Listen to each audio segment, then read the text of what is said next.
Today's word vitamin is grounded. And when we're an adolescent, being grounded is a word that's kind of means, you know, no fun to spread your wings and fly. However, in adult life, being grounded can take on a new meaning. And it's probably got 50 meanings to 50 different people. But today I just want to explore under the framework of emotional fitness, and that is checking in with ourselves in how we're using language in our own internal world and what it means to us. So in the hustle and bustle of everyday life, we can get thrown off of balance. However, somebody that has a very strong physical center of gravity, they're hard to throw off balance. And somebody that has a very strong emotional core, emotional center of gravity, which is the work I help people build, they're really hard to throw off course as well, because when somebody's grounded within themselves and to their truth, they are reliable and safe. And grounded is often another word in the realms of emotional fitness for safety. I remember in the very early days of my recovery when I had to go and see a person that I had challenges with, or go for a job interview, or you know, I was a single mum on a pension, so when I had to go and talk to Centrelink about my pension and I had a whole lot of anxiety, I used to do these exercises in grounding myself.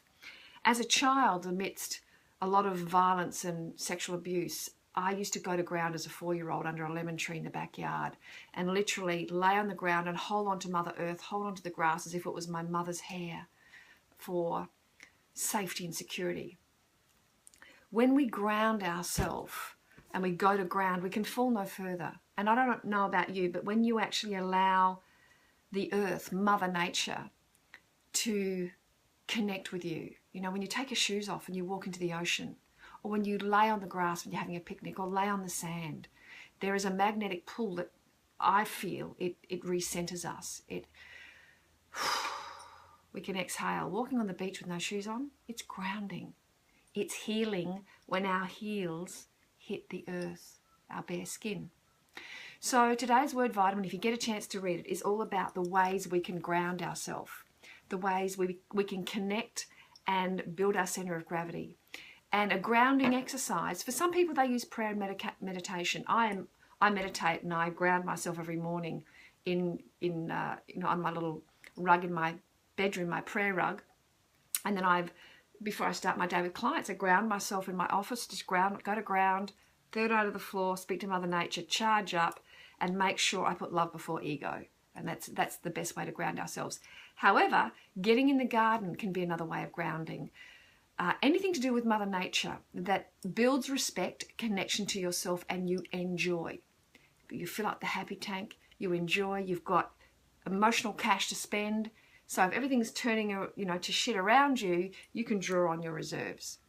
So, you know, for some people, you know, when I'm helping them find a ritual that's going to help them ground them, if they're not into prayer and meditation, it can be something like a morning walk, but not something that you time yourself and you measure your fat content afterwards and how many steps you did. That's all about doing exercise. Being grounded is all about feeling. So turning off the head, turning on the heart. So strolling, going for a lovely stroll, for a lovely walk, with the dog, without the dog, looking up, looking at the birds, the butterflies, looking at the lovely houses, a stroll. If you want to go for a run, if you are a runner, but a gentle run, a run where you know, you just go on a scenic run, perhaps on a beach, where it doesn't matter how long it took you or how many steps you did or what your heart rate was afterwards. Anything to do with trees, a beautiful visual. I mean, as a little girl, I had a lemon tree that was my best buddy, but there are so many beautiful trees that are like grandfathers and grandmothers that just hold us safe and we can shelter under them. So look, there's a couple of ideas there, some food for thought on grounding. I hope it's been helpful. If you're feeling a little bit unsafe in yourself and the world, a little ritual of grounding on a daily basis can just make the world of difference. Anyway, I hope that was helpful. Mwah! Lots of love. I'll be back tomorrow. See ya.